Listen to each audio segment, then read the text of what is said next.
Hello, who are you, sir? My name is Stefano Maisto. I'm a student here at Robert Morgan. I'm a senior, and my academy is visual arts. Oh, okay. And And your subject is visual arts. yes, What are your goals? my goals is to be a costume designer or a designer, whichever one comes first.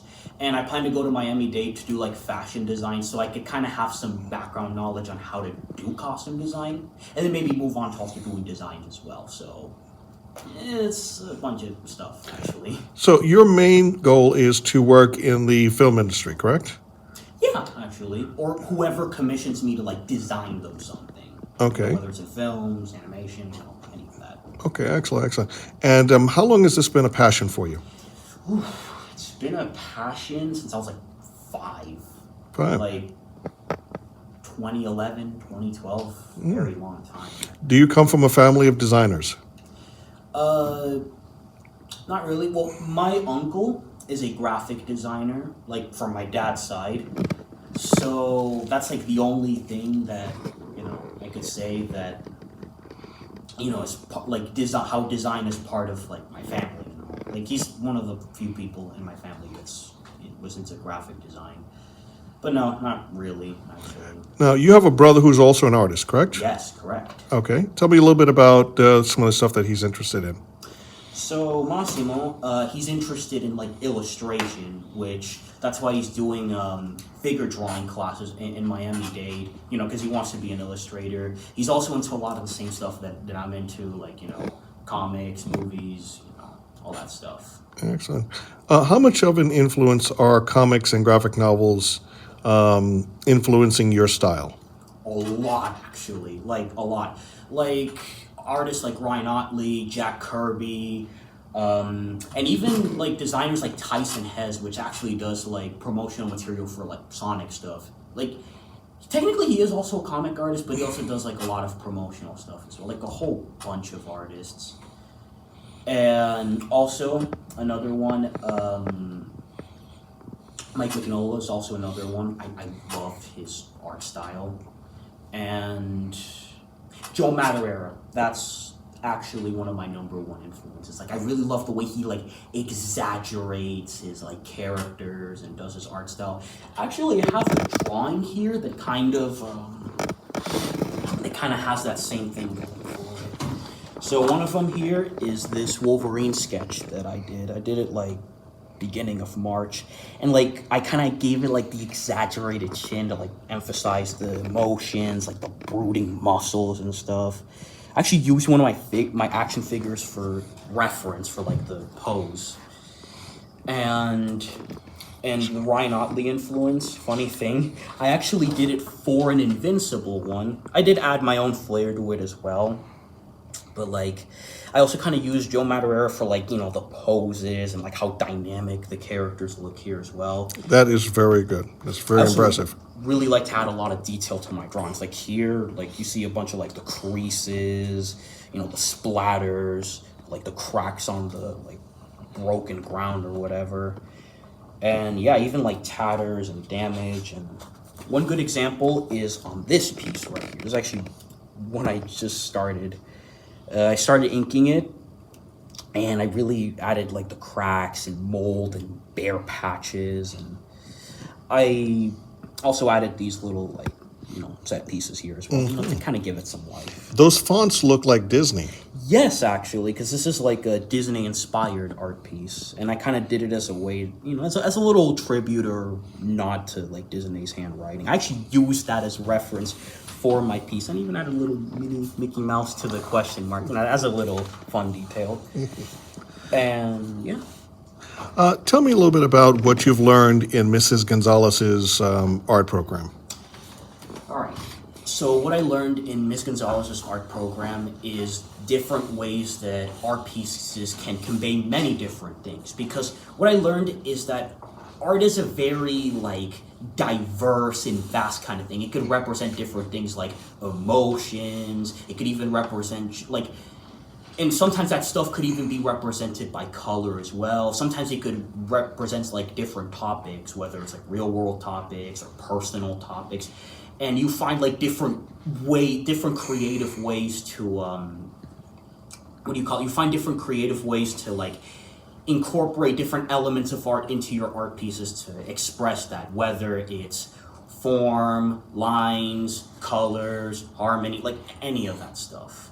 So that's what I learned in Ms. Gonzalez's class. And even in a lot of the art museums that she's taken us, and like a lot of these different artists that express different things. Sometimes the topics they express don't even have to be serious topics. Like, for example, there was the Rubel Art Museum. There was this one art piece.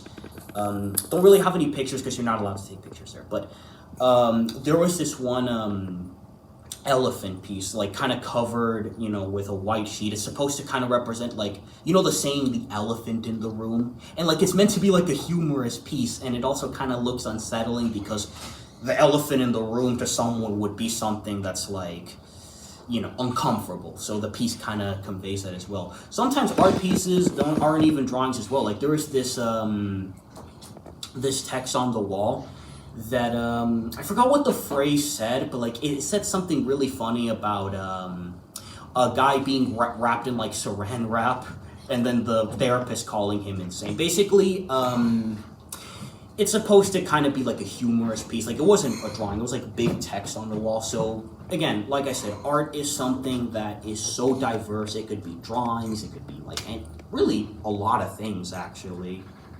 So yeah, that's what I learned in Ms. Gonzalez's art program, and also in a lot of the art museums that she is taking me to, and also the other students. Is your art style limited to traditional art, or are you involved also with digital art? I do some digital art, but my personal preference is just to do it traditionally because, I don't know, for me it's just more satisfying and more cathartic. Actually, let me pull out my other sketchbook and give an example here. Like, for example, here's a Superman one that I did. And yeah, it's traditional, it's pencil, but honestly, just the way you're able to like shade, not only is it a little therapeutic, but it's also like really, like it's satisfying when you just have the piece here and actually show it.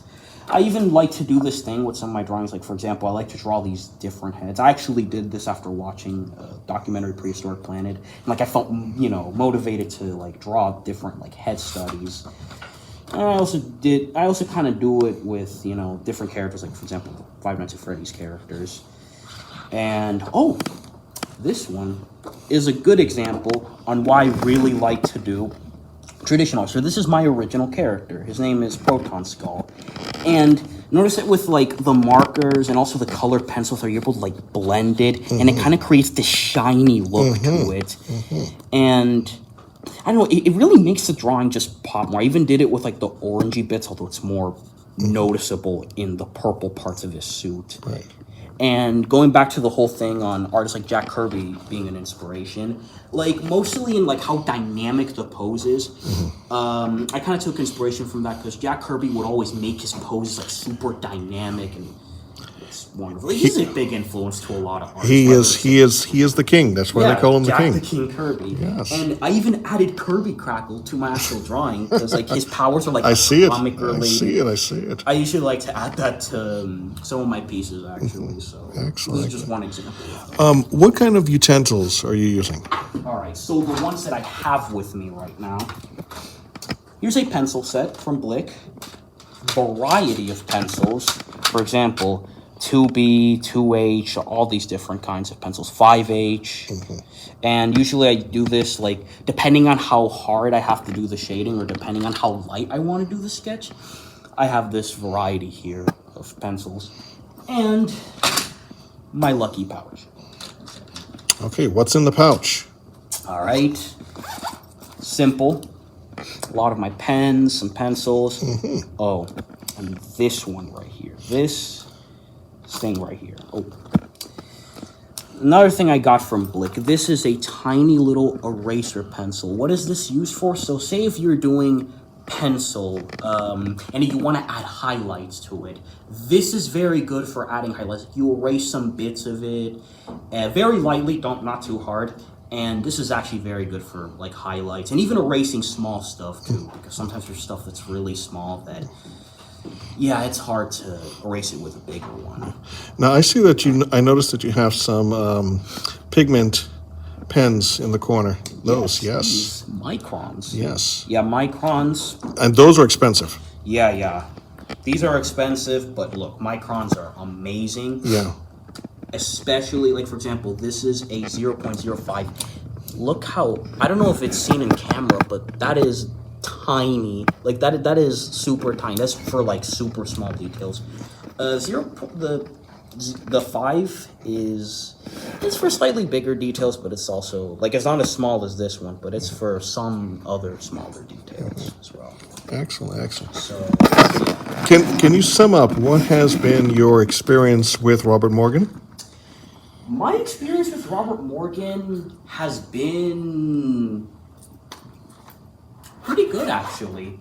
It's been very chaotic with a lot of the work and stuff that I have to do, but it's one of those things where, like, even with how chaotic it is, it's still rewarding in the end. Like, at the end of the day, everything that you do has a reason, you know? And I learned a lot of stuff in this school, like, you know, I learned that, you know, hard work is the key to success. You know, hard work is something that is going to be rewarded. And it's one of those things that I love to do. Like, I love to actually work hard to do my thing. And another thing I like about Robert Morgan is that it's allowed me to show what I'm capable of, what I do when I'm truly motivated and passionate to actually do something. And, you know, every year has definitely had its challenges, but those challenges is what pushes me, you know, what motivates me a lot of the time. And, you know, I've had my ups and downs, but then again, who doesn't, you know? But at the end of the day, it's all rewarding and worth it in the end. And hey, with 1 month left of graduation, there's also that. We want to thank Stefano. Thank you, sir.